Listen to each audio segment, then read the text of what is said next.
Hello everyone, I hope सब बढ़िया है और वेलकम टू माय वीडियो। कैसे हैं आप सभी? बहुत ही अच्छे होने चाहिए, राइट। आज मैंने तकिया लगा रखा पीछे। क्यों लगा रखा है? क्योंकि कमर दर्द बहुत होती है, राइट। इसे लगाना पड़ रहा, क्या करें। ठीक है, इसी के साथ हम केमिस्ट्री वाले पोर्शन के लास्ट चैप्टर में आ चुके हैं। ये केमिकल इक्वेशन एंड रिएक्शन, हालांकि ये सबसे पहला चैप्टर होना चाहिए था, बट ठीक है। अब इसके बाद मैं थोड़ी सी वीडियो 10th की कम डालूंगा। क्यों कम डालूंगा? क्योंकि इस सेंस में नहीं कि कॉन्सेप्ट बेस कम डालूंगा, मैं कर रहा हूँ क्वेश्चन की वीडियोस आएंगी। मान नहीं कर रहा। गार्मेंट्स कंपाउंड की वीडियो आ रही है, ठीक है।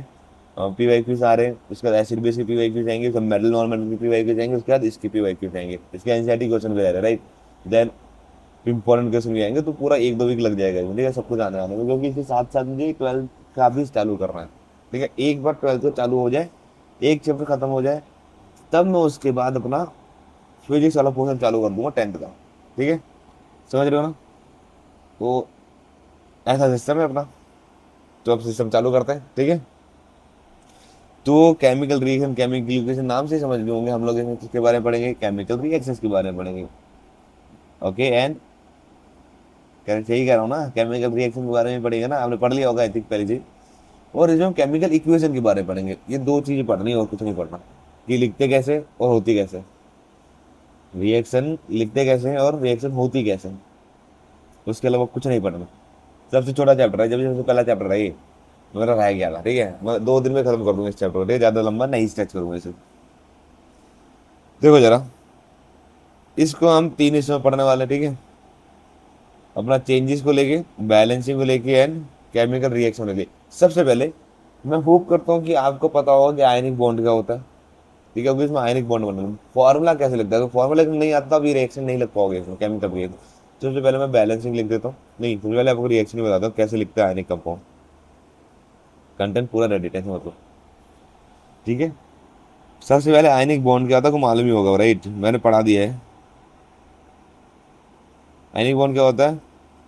Force of attraction,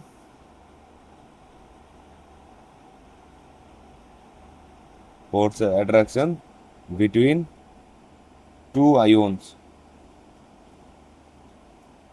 form by transfer of electron. Okay, transfer of electron करने से जो आयोन्स बनते हैं उनके बीच जो फोर्स ऑफ अट्रैक्शन लगता है उसे हम आयनिक बॉन्ड कहते हैं। अब इसको फॉर्मूला कैसे लिखते हैं? देखो, मैंने कहा था पीरियोडिक टेबल बहुत ही इंपॉर्टेंट है, वो पीरियोडिक टेबल याद रखनी पड़ेगी। जैसे ग्रुप फर्स्ट, ग्रुप सेकंड, यहाँ वाली इंक्लूड मत करो बेटर। 13, 14, 15, 16, 17, 18, ठीक है। ग्रुप फर्स्ट के जो एलिमेंट होते हैं उनकी वैलेंसी होती है 1। ग्रुप सेकंड होते हैं उनकी वैलेंसी होती है 2, ठीक है। ग्रुप 13 की वैलेंसी 3, ग्रुप 14 की वैलेंसी 4, ग्रुप 15 की होती है 3, 2, 1, 0। अभी निकालते कैसे? वैलेंसी क्या होती है? सबसे पहले बात, वैलेंसी क्या होती है? वैलेंसी होती है combining capacity, combining capacity of element. अब कंबाइनिंग कैपेसिटी मतलब क्या होता है? कंबाइनिंग कैपेसिटी के लिए उसे करना होता है, या तो गेन करना होता है इलेक्ट्रॉन को, या तो लूज करना होता है इलेक्ट्रॉन को। ओके, तो ना वैलेंस इलेक्ट्रॉन क्या होते हैं? वैलेंस इलेक्ट्रॉन होते हैं number of electron in valence shell. Okay, या तो हम कह सकते हैं outer most shell, outer most shell. Okay, कितना number of electron in the valence shell और द आउटर मोस्ट सेल, उसे वैलेंस इलेक्ट्रॉन। वैलेंस क्या होती है? कंबाइनिंग कैपेसिटी मींस कितने इलेक्ट्रॉन को गेन करे या कितने इलेक्ट्रॉन लूज करे ताकि उसका ऑक्टेट कंप्लीट हो जाए। Combining capacity of element we also call it. Okay, gain और लूज इलेक्ट्रॉन, गेन और lose electron to what, to achieve octet true, ये वैलेंसी होती है ना। अब ध्यान रखना, ग्रुप फर्स्ट और ग्रुप सेकंड, इन दोनों के केस में इसमें वैलेंस इलेक्ट्रॉन वन होता है कि वैलेंसी, वैलेंस इलेक्ट्रॉन, इसमें वैलेंस इलेक्ट्रॉन 2 होते हैं। ग्रुप फर्स्ट सेकंड में जितने भी वैलेंस इलेक्ट्रॉन उतने ही वैलेंसी। ग्रुप 13 में भी वैलेंसी होती है 3, ओके, जितने वैलेंस इलेक्ट्रॉन उतने। ग्रुप 14, ठीक है, इसमें होते 4। जो यहाँ से यहाँ तक है ना, इसमें वैलेंसी कैसे निकालते हो, 8 माइनस वैलेंस इलेक्ट्रॉन। ओके, इसमें क्या होगा, 8 - 3, वेट, हाँ, 8 - 5 that is 3, 8 - 6 that is 2, 8 - 7 that is 1, 8 - 8 0। Okay, इस तरीके से निकालते हो आप कंबाइनिंग कैपेसिटी। 3 to 1 ना। अब एक थोड़ा सा लॉजिक लगाओ, जैसे 15th ग्रुप में आता है नाइट्रोजन, नाइट्रोजन पे तो 5 इलेक्ट्रॉन। अब या तो गेन करेगा तो लूज करेगा, आयनिक बॉन्ड में ट्रांसफर करना होता है इलेक्ट्रॉन, राइट। तो 5 इलेक्ट्रॉन देने की जगह ये 3 इलेक्ट्रॉन गेन कर ले, वो बेटर ऑप्शन होगा, राइट। तो उसी बेसिस पे होता है कि कौन सा बेटर ऑप्शन रहेगा, गेन करना या लूज करना। अब ग्रुप और सेकंड में दो ही, एक और दो ही वैलेंस इलेक्ट्रॉन, तो अब 7 या फिर 8 इलेक्ट्रॉन गेन करना, 7 या 6 इलेक्ट्रॉन गेन करने से बेटर है कि एक दो इलेक्ट्रॉन लूज कर लो। ओके, ये कुछ वैलेंसी और वैलेंस इलेक्ट्रॉन कॉन्सेप्ट है, ये आपको पता होना चाहिए, तभी आप मॉलिक्यूलर फॉर्म में लिख पाओगे। ठीक है, जैसे कि अब लिखता हूँ मैग्नीशियम ऑक्साइड का। ओके, मैग्नीशियम ऑक्साइड, इसका मुझे लिखना जैसे कि, ठीक है। तो मैं मैग्नीशियम का सिंबल होता है Mg, ऑक्सीजन का सिंबल होता है O। मैग्नीशियम की वैलेंसी कितनी होती है, यहाँ से देखो ना, सेकंड ग्रुप में होता है तो 2। ऑक्सीजन की वैलेंसी भी होती है 2। ओके, क्योंकि 16 ग्रुप में आता है। अब एक और चीज देखो, ये 13, 14, 15, 16, 17, 18 है ना, इसकी वैलेंसी लाइन कैसे निकालोगे, ग्रुप नंबर -10 आपको मिल जाएंगे वैलेंस इलेक्ट्रॉन। पर किसके लिए, केवल 13 से लेके 18 ग्रुप के लिए, ग्रुप नंबर -10, इसके लिए क्या होगा, 10 - 13 that is 3, valence electron 3। Group 18 के लिए क्या होगा, सर ग्रुप 18, 17 के लिए अगर करना हो तो 17 - 10, 17 - 10 दैट इज 7। ऐसे निकलते वैलेंस इलेक्ट्रॉन। तो आपको मैं कह रहा हूँ ना, आपको ये याद होना चाहिए, आपको ग्रुप नंबर और उसके एलिमेंट्स याद होने चाहिए, तभी आप कुछ कर पाओगे, नहीं तो केमिस्ट्री तो भूल जाओ कुछ कर पाओगे। केमिस्ट्री पीरियडिक टेबल याद होनी बहुत जरूरी है। ठीक है, ये देख लिया, अब इसको कर लो क्रॉस मल्टीप्लाई। तो क्या हो जाएगा, Mg2O2, सब्सक्रिप्ट डालना होता है, ठीक है। अब इसको सिंप्लीफाई करके लिख सकता हूँ MgO, ये आपका फॉर्मूला हो गया। एक और लिख देता हूँ, मैग्नीशियम नाइट्राइड, मैग्नीशियम नाइट्राइड। देखो Mg नाइट्रोजन, मैग्नीशियम की वैलेंसी होती है 2, नाइट्रोजन की होती है 3, क्योंकि 8 minus valence electron nitrogen that is 5, so 8 - 5 is 3। Mg3N2।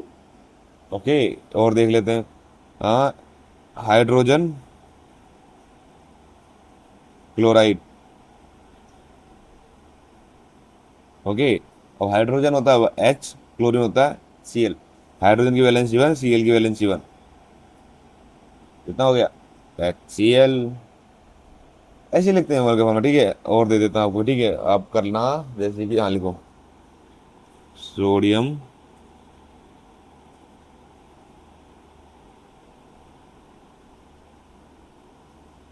Sulphide, करते रहो आप, ठीक है। मैं आंसर एक साथ बताऊंगा सबका, ठीक है। Sodium sulphide, then calcium sulphide, okay, nitrogen hydride, okay, calcium oxide, calcium chloride, okay. Then और क्या लिख सकते हैं आप लोग, हाँ, aluminium oxide, same aluminium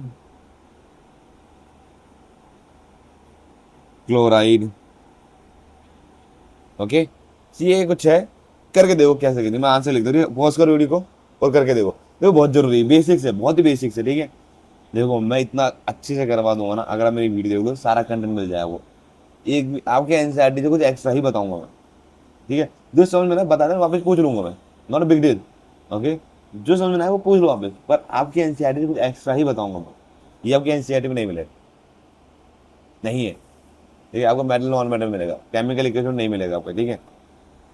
sodium sulphide होता है हमारा Na2S, ओके। कैल्शियम सल्फाइड होता है हमारा CaS, nitrogen hydride means ammonia NH3, calcium oxide CaO, calcium chloride CaCl2, aluminium oxide Al2O3, aluminium chloride AlCl3। देखो सेम फॉर्मूला लगाना, आपको वैलेंसी लिख देता हूँ। ये सोडियम की होती है, सोडियम की वैलेंसी होती है 1, ये वैलेंसी लिख रहा हूँ मैं, ठीक है। सल्फाइड की होती है 2, कैल्शियम की भी होती है 2, सल्फाइड की भी होती है 2, नाइट्रोजन की होती है 3, हाइड्रोजन की होती है 1। वैलेंसी वैलेंसी सब वैलेंसी लिख रहा हूँ मैं, ठीक है। कैल्शियम की होती है 2, ऑक्सीजन की भी होती है 2, कैल्शियम की होती है 2, क्लोरीन की होती है सॉरी 1, ओके। एल्यूमिनियम की होती है 3, ऑक्सीजन का बता दिए, अगेन क्लोरीन की बता दी मैंने, ठीक है। अब मैं एक करके दिखा दूँ एल्यूमिनियम ऑक्साइड का, एल्यूमिनियम ऑक्सीजन, ओके। एल्यूमिनियम की होती है वैलेंसी 3, ऑक्सीजन की होती है 2, क्रॉस मल्टीप्लाई आपको मिल जाएगा Al2O3। आसान है राइट, बहुत ही आसान है मेरे हिसाब से तो। एक और कर लो, last last, okay. Nitrogen nitrogen hydride, so nitrogen hydrogen, nitrogen की वैलेंसी होती है 3, हाइड्रोजन की होती है 1, क्रॉस मल्टीप्लाई। कार्बन डाइऑक्साइड कर लो, अब ले लो एक और कर लो, कार्बन। अभी तक तो हमने रटा हुआ है ना तो फॉर्मूला, इसका फॉर्मूला आप इससे भी निकाल सकते हो, देखो। कार्बन ऑक्सीजन, कार्बन की होती है 4, ऑक्सीजन की होती है 2, क्रॉस मल्टीप्लाई C2O4, इसलिए कर दो सिंप्लीफाई CO2, सिंपल, ओके।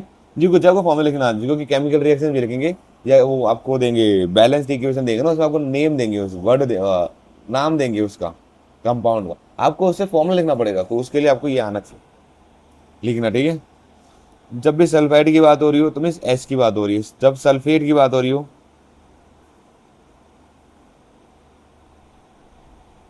जब सल्फेट की बात हो रही हो तो आएगा SO4 2-, ओके। जैसे कि सोडियम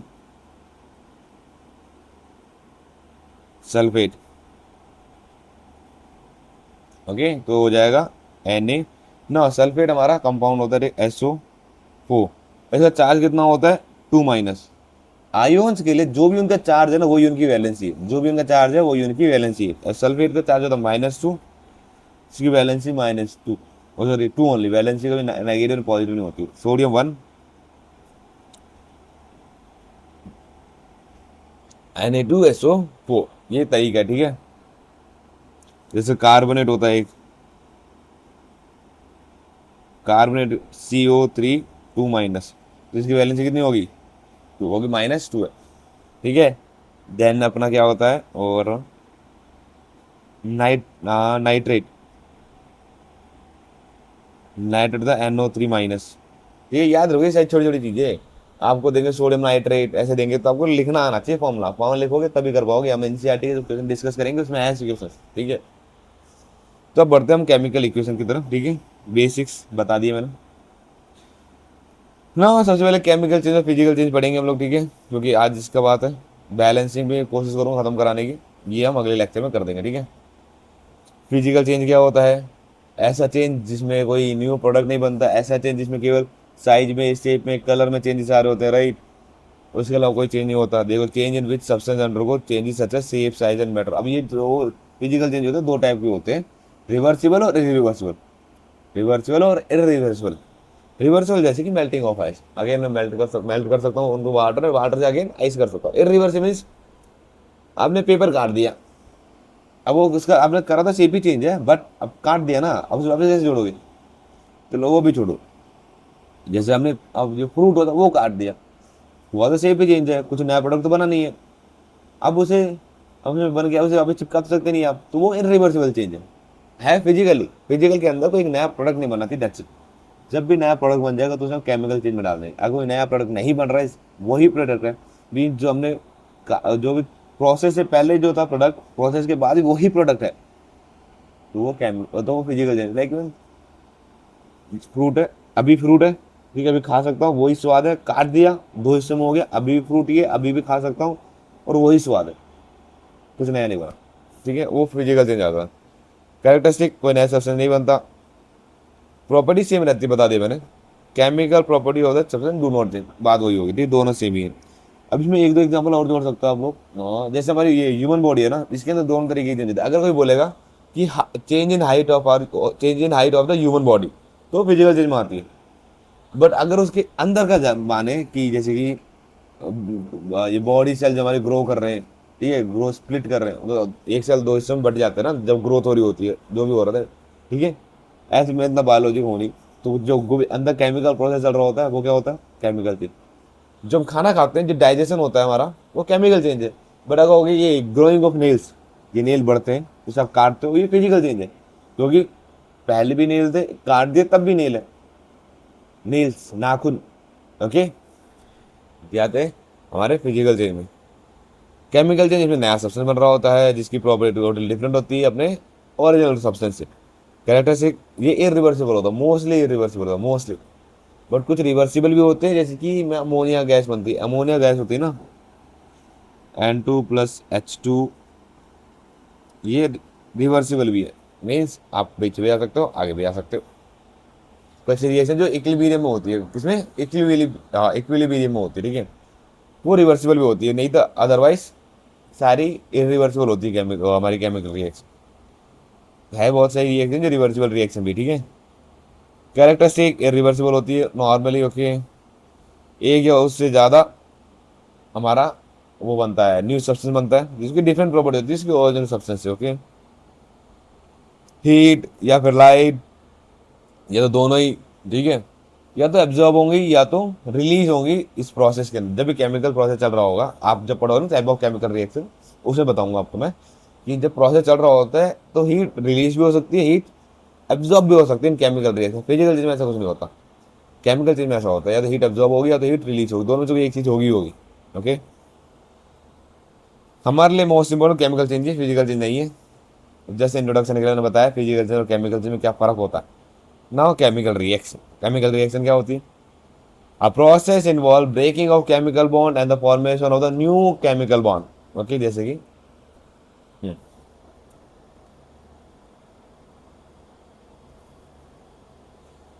ए है एन बी है, ओके, रिएक्टेड है। आपको नया कंपाउंड कब मिलेगा, कब मिलेगा नया कंपाउंड, जब ये बॉन्ड ब्रेक होगा, ये बॉन्ड ब्रेक होगा, ओके। बॉन्ड ब्रेक हो गए, रिएक्टेंट साइड क्या होगा, ब्रेकिंग ऑफ द बॉन्ड।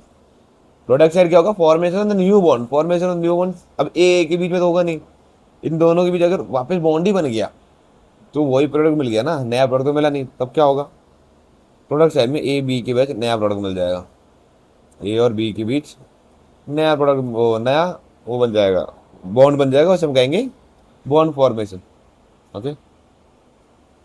ये सिंपल एक लिखा हुआ मैंने, जो लेफ्ट हैंड साइड होता है वो रिएक्टेंट होता है, जो राइट हैंड साइड होता है वो प्रोडक्ट होता है, ठीक है। क्या होता है, प्रोडक्ट। कैरेक्टरिस्टिक की बात करें तो हमें क्या क्या चीज़ ऑब्जर्व हम करते हैं जब भी केमिकल रिएक्शन होती है, तो हमें जैसे हम केमिकल प्रोसेस चल रहा है, ठीक है, उस रिएक्शन के अंदर क्या क्या ऑब्जर्व कर सकते हैं, ठीक है। ये सारी चीज़ें आपको मैं एक फोटो भेजूंगा, फोटो डालूंगा लास्ट के अंदर, उसके अंदर कंपाउंड की फोटो होगी, बहुत ही इंपॉर्टेंट फोटो होती है, ठीक है, बहुत ही ज़्यादा इंपॉर्टेंट फोटो, बता रहा हूँ। बट हम क्या क्या चेंजेस ऑब्जर्व कर सकते हैं जब केमिकल रिएक्शन होती है, समझ रहे हो ना, केमिकल रिएक्शन प्रोसेस होती है, जब प्रोडक्ट मिलता है तो क्या क्या ऑब्जर्वेशन हम कर सकते हैं, उसी को हम कैरेक्टरिस्टिक ऑफ केमिकल रिएक्शन कहते हैं। पीपीटी, एक पीपीटी बन सकती है, प्रेसिपिटेट बन सकता है, ओके। गैस इवॉल्व हो सकती है, मे बी इनिशियली आपने लिक्विड लिक्विड मिलाए हो, बट इन द प्रोडक्ट आपको गैस मिल रही हो, चेंज हो सकता है कलर, या फिर स्टेट चेंज हो सकता है, mean solid to liquid, liquid to gas. Temperature में चेंज हो सकता है, मीन वही हीट एब्जॉर्ब या हीट रिलीज का। प्रेसिपिटेट से आप कंफ्यूज हो रहे हो तो बता देता हूँ। प्रेसिपिटेट केस में दो आयनिक सोल्यूशन, दो आयनिक कंपाउंड, दो आयनिक कंपाउंड, ओके, दो आयनिक कंपाउंड मिक्स होते हैं, मिक्स होते हैं, ओके। और जो प्रोडक्ट बनाते हैं ना उसमें से एक जो होता है इनसोल्यूबल होता है,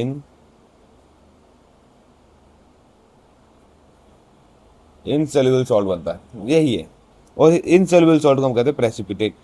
जब दो आयनिक कंपाउंड का एक्वस सॉल्यूशन को, ओके, जब दो आयनिक कंपाउंड के एक्वस सॉल्यूशन को मिक्स करते हो, इसकी रिएक्शन पढ़ेंगे आगे, मिक्स करते हो तो आपका एक प्रोडक्ट मिलता है, ठीक है। प्रोडक्ट में क्या मिलेगा, एक प्रेसिपिटेट मिलेगा। प्रेसिपिटेट वो होता है जो कि इनसोल्यूबल होता है लिक्विड के अंदर। जो भी लिक्विड उधर होगा, जो भी लिक्विड बीकर के अंदर होगा इन द प्रोडक्ट साइड, उस लिक्विड के अंदर वो प्रेसिपिटेट इनसोल्यूबल होगा। ठीक है, अब रिएक्शन पढ़ेंगे आगे जाके। ये आपके कुछ कैरेक्टरिस्टिक है केमिकल रिएक्शन के।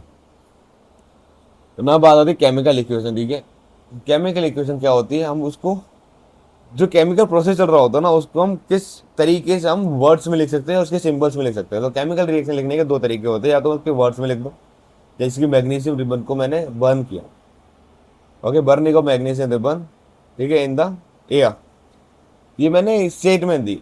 अब मुझे केमिकल इक्वेशन क्या होगा, उसको मैं वर्ड फॉर्म में लिख दूँ, जैसे कि magnesium plus oxygen giving magnesium oxide, ये तो हो गया। अब इसको मैं इक्वेशन फॉर्म में कैसे लिखता हूँ, Mg plus O2 will give you us MgO। Okay, देखो सेम चीज मैंने लिखी हुई है पहले से।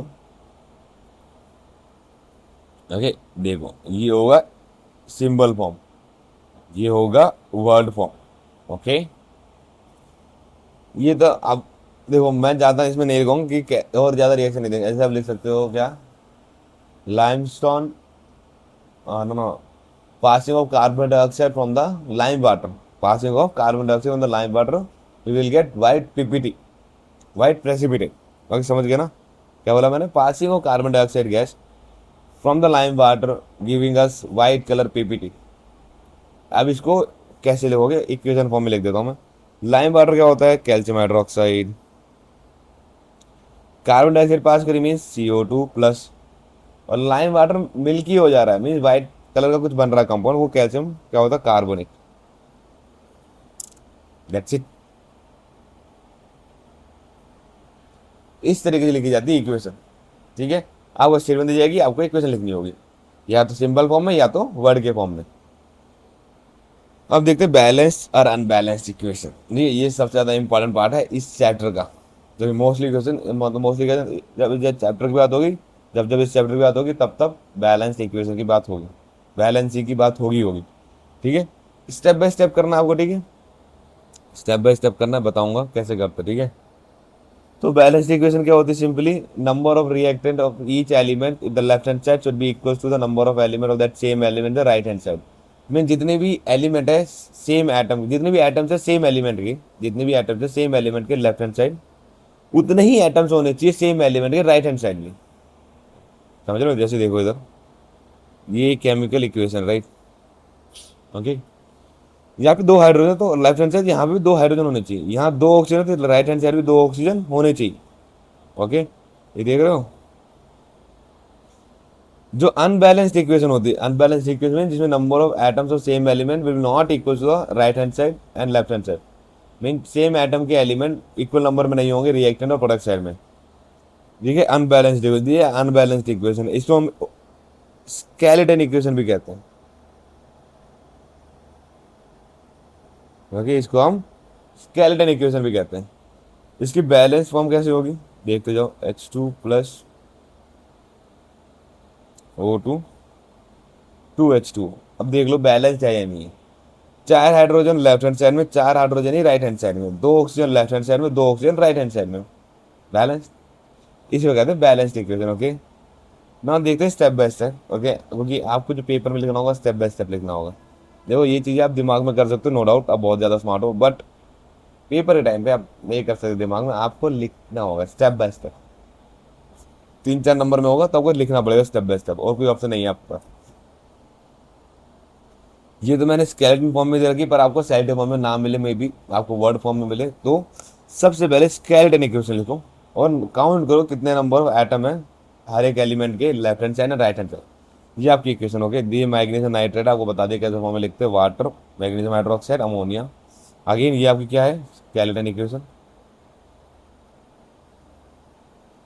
ओके, ये लिख दिया था, देखो ये टेबल बनाना, आपको फुल मार्क्स मिलेंगे, ये टेबल बनाना ही बनाना। ठीक है, उसके बाद आपको सबसे कॉम्प्लेक्स कंपाउंड ढूंढना होगा, सबसे कॉम्प्लेक्स कंपाउंड इसमें से आप किसको कह सकते हैं, सबसे कॉम्प्लेक्स कंपाउंड।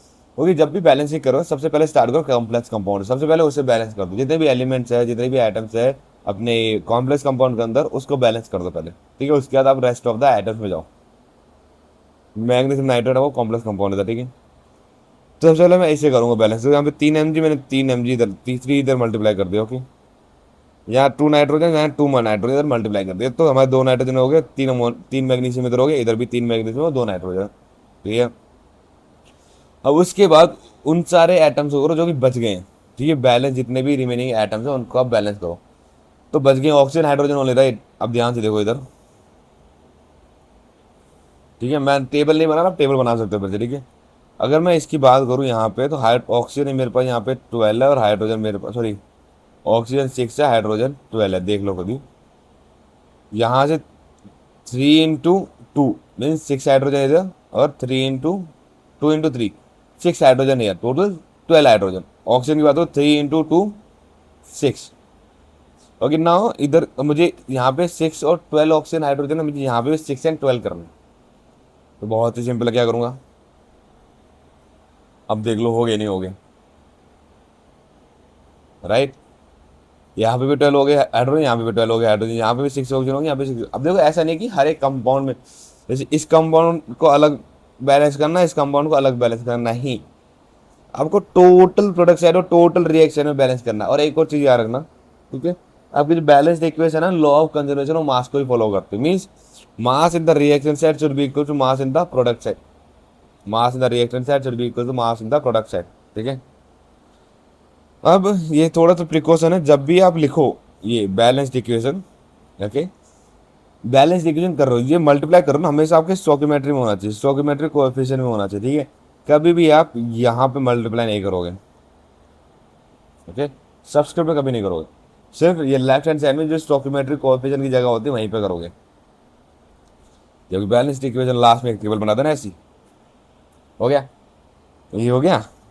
अब आपका असली काम है ये क्वेश्चन है। ठीक है, नोट करो इन्हें और बैलेंस करना चालू कर दो। ठीक है, नेक्स्ट वीडियो में इसका आंसर लेके आऊँगा। ठीक है, ठीक है, आंसर मैं लिख दूंगा। ठीक है, आपको बैलेंस करना होगा। जैसे मैं इसको बैलेंस करना, जब पहला वाला मैं कर देता हूँ, इससे कॉम्प्लेक्स कंपाउंड मेरा। ठीक है, तो दो कार्बन, दो कार्बन। ठीक है, अब ऑक्सीजन एंड दो हाइड्रोजन है, दो हाइड्रोजन है। ठीक है, दो हाइड्रोजन, दो hydrogen, no need to balance hydrogen. Carbon मेरा बैलेंस हो गया, तो ऑक्सीजन ऑक्सीजन बैलेंस करना है। यहाँ कितने हाइड्रोजन है, दो, चार, 4, एंड यहाँ पे एक, 5। अब दो, यहाँ दो तरीके हैं। एक चीज़ है, मैं यहाँ पे लिख दूँ 5/2, क्योंकि देखो 5/2 लिखूंगा तो मीन्स दो ऑक्सीजन है इंटू 5/2, 2 से 2 कैंसिल, 5 मिल जाएगा। होगी बैलेंस, 5 ऑक्सीजन इधर हो गया, 5 ऑक्सीजन इधर हो गया, बैलेंस। या फिर एक और तरीका देखो, जब आप ये लिख दो ना 5/2, आपको इंटीजर फॉर्म में नहीं लिखना। अगर आपको p/q में फॉर्म में लिखना, आपको क्या करना, आपको पूरी इक्वेशन में 2 से मल्टीप्लाई कर देना। तो देखो आपको मिल जाएगी, आपको मिल जाएगा answer 2C2H2 plus 5O2 will give us 4CO2 plus 2H2O। देख लो ये भी बैलेंस है, देख लो ये भी बैलेंस्ड है। ठीक है, दूसरा कर लेते हैं। कॉम्प्लेक्स कंपाउंड ये है, राइट। मैग्नीशियम है, मैग्नीशियम है, no need to solve this one. दो क्लोरीन है, यहाँ पे एक क्लोरीन है, तो यहाँ पे दो कर दूंगा मैं। उसके बाद जो बचा है हाइड्रोजन, हाइड्रोजन दो, दो हाइड्रोजन बैलेंस। ओके, इसमें देख लो ये कॉम्प्लेक्स कंपाउंड है, तो एक सोडियम, एक सोडियम, ऑक्सीजन एक है, ऑक्सीजन एक है, हाइड्रोजन 3 है। हाइड्रोजन कितने हैं, 3 है। अब मैं क्या कर सकता हूँ, इधर देखो, मैं यहाँ पे कर सकता हूँ 1/2, करेक्ट। अब देख लो यहाँ पे कितने हाइड्रोजन हो गए, यहाँ पे भी दो हाइड्रोजन हो गए, राइट। एक ये हो गया, एक 2 × 1/2 दैट इज 1। तो एक हाइड्रोजन यहाँ से आ गया, एक हाइड्रोजन यहाँ से आ गया, दो टोटल हाइड्रोजन हो गए। यहाँ भी दो हाइड्रोजन ना, अगेन आपको इंटीजर फॉर्म में नहीं लिखना, तो क्या करो, मल्टीप्लाई विथ 2, क्या आ जाएगा, 2Na plus 2H2O, 2NaOH plus H2। अब देख लो बैलेंस्ड है, ना मिले बैलेंस बता दो। और कुछ याद रखना, कभी आपको कंफ्यूजन हो रही हो ना, जैसे ये तो बेस्ट मेथड है, बता रहा हूँ आपको। इंटीजर फॉर्म में चले जाओ पहले, उससे बाद में आप होल नंबर, इंटीजर से आप नेचुरल नंबर में आ सकते हो बाय मल्टीप्लाइंग 2, दैट्स इट। पर ये बेस्ट है, मैं बता रहा हूँ ऐसे ही करना। ठीक है, ऐसा मत कर देना, कई लोग पता क्या करें, चलो करेंगे, वो भी सही तरीका है, गलत नहीं है। यहाँ पे 2 कर देंगे, फिर यहाँ पे 2 कर देंगे, क्योंकि वही कर रहे थे। देखो देखो यहाँ पे हाँ, यहाँ पे तो ऑड, यहाँ पे तो इवन है, क्या करेंगे ऑड को इवन नंबर में कन्वर्ट कर देंगे। यहाँ पे 3 हाइड्रोजन है, तो मुझे इवन नंबर पे करना है इसे, ऑड पे नहीं, 3 ऑड होता है राइट, मुझे इवन में करना, तो क्या करूँगा, इसमें मल्टीप्लाई 2 करूंगा तब भी ऑड ही रहेगा राइट। तो मैं जो एक हाइड्रोजन है इसमें 2 मल्टीप्लाई कर दूंगा यहाँ पे, तो मेरे पास इवन नंबर ऑफ हाइड्रोजन हो कितने हो गए 4, तो यहाँ पे मैं 2 से मल्टीप्लाई कर दूंगा। ओके, अब मैं 2 सोडियम है तो 2 सोडियम इधर आ जाएंगे, वही इक्वेशन बनी, देख लो। ठीक है, पर ये इंटीजर फॉर्म में जाना, मल्टीप्लाई 2 कर देना बहुत आसान है, देख लो सेकंडों में सॉल्व हो रहा है। बट ये देखना जब बोर्ड में लिखोगे तो आपको स्टेप लिखने पड़ेंगे। अब ये हो गया कॉम्प्लेक्स कंपाउंड, ये राइट, नाइट्रोजन एक 2 नाइट्रोजन, तो आपको बराबर करना है, तो नाइट्रोजन हो गए इक्वल, यहाँ पे कितने हाइड्रोजन हो गए 6, यहाँ कितने 2, तो 3 से मल्टीप्लाई कर दो, हो गए 6 हाइड्रोजन।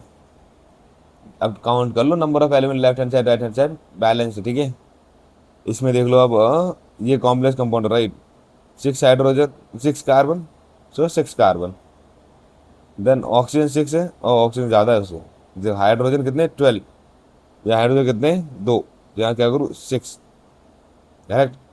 ऑक्सीजन यहाँ कितने 6 एंड 2 मीन्स 8, यहाँ ऑक्सीजन कितना है, ये है, यहाँ तो बहुत ज़्यादा ऑक्सीजन है, यहाँ 12 + 6 यहाँ 18, वेट वेट, यहाँ 18 ऑक्सीजन है, यहाँ 6 ऑक्सीजन है और +2, यहाँ 18 है राइट, 18 राइट। अगर इसमें अगर मल्टीप्लाई करूंगा ना मैं इस वाले में, तो मुझे इन सब जगह फिर से मल्टीप्लाई करना पड़ेगा, अलग नंबर से मल्टीप्लाई करने का, बट मैं क्या करूँगा, मैं इसमें मल्टीप्लाई करूँगा बेटर है। देखो यहाँ 18 है राइट, टोटल 18 ऑक्सीजन, यहाँ 8 है, अब मुझे कितने और चाहिए, 10 और चाहिए right, 18 - 8 that is 10 more oxygen मुझे यहाँ पे ऐड करना, तो क्या करूँगा, ओके 5 × 2 10। अब देख लो आप number of element left hand side right hand side equal है या नहीं, ये कुछ बैलेंसिंग का प्रोसेस है। ओके, एनसीईआरटी में और भी क्वेश्चन आप कर सकते हैं ना। देख लेते हैं जरा डिसएडवांटेज, होगी ये तो हमने अभी तक बैलेंसिंग कर ली, बैलेंसिंग का फायदा क्या होता है, कुछ नहीं होता, बस आपको एक बैलेंस इक्वेशन मिलती है, number of reactor number of product same side में मिल जाते हैं, एक बेटर वे मिलता है दिखने का कि लिखने का केमिकल, और ईजिएस्ट वे होता है केमिकल रिएक्शन, पूरी स्टेटमेंट से बढ़िया 4 वर्ड में खत्म कर दो रिएक्शन, सही है ना, फायदा ही है ना। डिसएडवांटेज देख लो ठीक है, वो ये ज़्यादा इंपॉर्टेंट है कि ये नहीं, ये बैलेंस इक्वेशन होती है, ये जो इक्वेशन लेकर ये नहीं बताती कि कितनी जल्दी रिएक्शन हो रही है और क्या रिएक्शन की स्पीड है, वो नहीं बताता ही। बैलेंस्ड इक्वेशन नहीं बताता कि स्पीड ऑफ रिएक्शन क्या है, अगर रेट ऑफ रिएक्शन क्या है, ये बैलेंस्ड इक्वेशन नहीं बताता कि वो स्लो है या तेज है, पहला पॉइंट। दूसरा पॉइंट, ये नहीं बताता कि रिएक्शन एक्सोथर्मिक है या endothermic. Exothermic means heat release कर रही है, एंडोथर्मिक मीन्स हीट एब्जॉर्ब कर रही है। इस केमिकल प्रोसेस में हो क्या रहा है, ये हीट रिलीज कर रही है, हीट एब्जॉर्ब कर रही है, ये भी हमारा बैलेंस्ड इक्वेशन नहीं बताता। देन ये नहीं बताता कि फिजिकल स्टेट क्या है कंपाउंड का, मीन्स मैंने लिख तो दिया ये नाइट्रोजन हाइड्रोजन अमोनिया, अब ये नाइट्रोजन गैसियस फॉर्म में है या सॉलिड फॉर्म में है या लिक्विड फॉर्म में, ये हमारा बैलेंस्ड इक्वेशन नहीं बताता। ये बैलेंस्ड इक्वेशन नहीं बताता कि सॉलिड में है लिक्विड में है गैस में, ये सॉलिड में है लिक्विड में गैस में, सॉलिड में है लिक्विड में गैस में, तो इसके लिए याद रखना ये बैलेंस्ड इक्वेशन में नहीं आता। ठीक है, तो हम क्या करते हैं, यहाँ पे इस तरीके से लिख देते हैं। ओके, इस तरीके से हम लिखते हैं इन ब्रैकेट। ओके, हम 2-4 चीज़ें और ऐड कर देते ताकि और अच्छे से हमें बैलेंस इक्वेशन लगे, और एक्सोथर्मिक एंडोथर्मिक के लिए हम मेंशन कर देते, अगर हीट अगर एब्जॉर्ब हो रही हो तो यहाँ पे मैं हीट प्लस लिख दूंगा, अगर हीट रिलीज हो रही हो तो यहाँ पे मैं हीट लिख दूंगा। ठीक है, इस तरीके से हम थोड़ा सा काम जुगाड़ वाला काम कर लेते हैं इसमें। तो ये फिजिकल स्टेट नहीं बताता and does not provide the reaction mechanism कि किस तरीके से रिएक्शन प्रोसीड कर रही है। ये रिएक्टेंट बताता, प्रोडक्ट बताता, पर उनके बीच में क्या प्रोसेस चल रहा है ये बैलेंस्ड इक्वेशन नहीं बताती। ओके, लास्ट, अब ये क्या है ना कि जो केमिकल रिएक्शन है, अब मुझे पता नहीं चल रहा है कि हमारा यील्ड 100% है या नहीं, ये एज्यूम करके चलता है कि हमारा यील्ड 100% ही है, पर ऐसी नहीं, ऐसा नहीं होता रियल लाइफ में। रिएक्शन में 100% यील्ड नहीं मिलता, ऐसे बहुत सी रिएक्शन है जो कि बीच में ही अटकी रहती है, मीन्स रिएक्टिव भी प्रेजेंट है, प्रोडक्ट भी प्रेजेंट है, उस स्टेट को हम कहते हैं इक्विलिब्रियम स्टेट, मीन्स रिएक्टेंट और प्रोडक्ट दोनों प्रेजेंट है। ओके, तो ऐसा भी हो सकता है, ठीक है, कि जो रिएक्शन है 100% ना दे रही हो, बट बैलेंस्ड इक्वेशन हमें नहीं बताता। बैलेंस्ड इक्वेशन के हिसाब से हमारा यील्ड 100% है, बट एक्चुअली ऐसे रियल में नहीं होता। तो ये कुछ आपके क्या कहते हैं डिसएडवांटेज कह लो या लिमिटेशन कह लो या डिमेरिट्स कह लो, ये आपके उसके बैलेंस्ड इक्वेशन के। ओके, तो आज यहीं पे फिनिश करेंगे, यहीं पे स्टॉप करेंगे। नेक्स्ट हमारा टॉपिक होगा, अब एक और है, रुको, it does not tell whether the particular reaction will actually, हाँ, तो ये भी नहीं बताते कि रिएक्शन हो भी नहीं हो रही।